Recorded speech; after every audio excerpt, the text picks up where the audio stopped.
शास्त्रों में वर्णन है कि एक बार हनुमान जी को भी सहना पड़ा था शनि का प्रकोप। संजोग से हनुमान जी शनि के काबू में आ गए।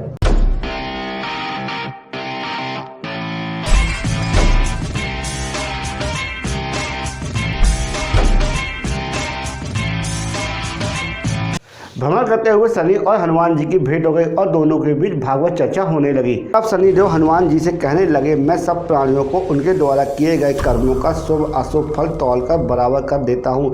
जीवन में प्रत्येक प्राणियों को कभी न कभी अपना प्रभाव अवश्य डालता हूँ, क्योंकि सृष्टि में प्राणियों में से कई बार अनजाने में कुछ न कुछ पाप हो जाते हैं, जिसका उसे फल भोगना पड़ता है। शनिदेव की ये बातें सुनकर हनुमान जी ने शनिदेव से कहा कि कहीं अनजाने में मुझसे कुछ पाप तो नहीं हो गया है जिसका मुझे प्रायश्चित करना पड़े। शनिदेव तुरंत बोले, अवश्य मारुति नंदन पवन पुत्र, मैं आपके पास इसी प्रयोजन से आया हूँ, क्योंकि मैं आपकी राशि में प्रवेश करने जा रहा हूँ। आप सावधान रहें, मैं आपको शीघ्र ही पीड़ित करूँगा। शनिदेव की बातें सुनकर हनुमान जी आश्चर्य में पड़ गए और बोले, मैंने तो अपना सारा जीवन ब्रह्मचारी रहते हुए भगवान श्री राम की सेवा में अर्पित कर दिया है। उनके भजन के अलावा कोई काम ही नहीं किया, तो आप मेरी राशि में क्यों प्रवेश करना चाहते हैं? कृपा कर मेरे द्वारा किए गए बुरे कर्म या अपराध के बारे में अवश्य बतलाएं। तब शनिदेव कहने लगे कि हनुमान जी, आपने राम और रावण युद्ध में मेघनाथ द्वारा किए गए यज्ञ को भंग किया था।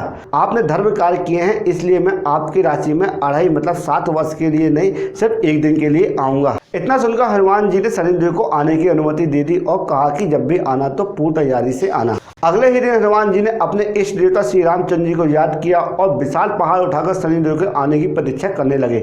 मन ही मन विचार करने लगे कि जैसे ही शनिदेव आएंगे ये विशाल पहाड़ उनके ऊपर दे मारूंगा। पूरा दिन विशाल पहाड़ उठाकर हनुमान जी ने शनि की प्रतीक्षा करने लगे। शाम तक शनि नहीं आए। शाम होने पर हनुमान जी ने विशाल पहाड़ को रख दिया।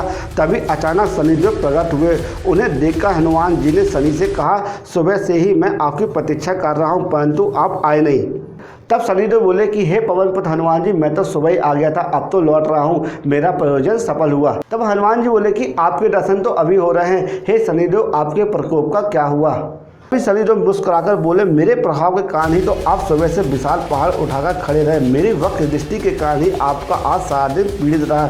मैंने सुबह ही आपको विशाल पहाड़ उठवा दिया तथा शाम तक आपको दंडित किया, इसलिए मेरा प्रयोजन सफल रहा। आप राम भक्त हैं, सदैव राम नाम का जाप करते हैं, इसलिए आपको दंड का कष्ट कम महसूस हुआ। आपको सुबह से शाम तक पहाड़ तो मेरे प्रकोप के कारण ही उठाना पड़ा। शनिदेव की बातें सुनकर हनुमान जी मुस्कुरा दिए और शनिदेव अपना कार्य समाप्त करके हनुमान जी से विदा लेके शनिदेव चले गए। तो इस कहानी से हमको ये शिक्षा मिलती है कि अनजाने में किए गए छोटे मोटे पाप और छोटे मोटे बुरे कामों की सजा भी हमको अनजाने तरीके से मिलती है। हो सकता हो कि हम किसी न किसी छोटी मोटी परेशानी में फंसे हो और बाद में हम उस परेशानी से निकल भी जाएँ। तो इन सभी बातों को ध्यान में रखकर आप अच्छे काम किया करें। अगर ये वीडियो आपको यूजफुल लगा हो और लगा हो को सीखने को मिला तो इसी वक्त हमारे यूट्यूब चैनल को लाइक कर दीजिए और वीडियो ज़्यादा से ज़्यादा लोगों को शेयर कीजिए, क्योंकि हम शिक्षा वाले वीडियो आपके लिए प्रतिदिन लाते रहते हैं। जय श्री कृष्ण।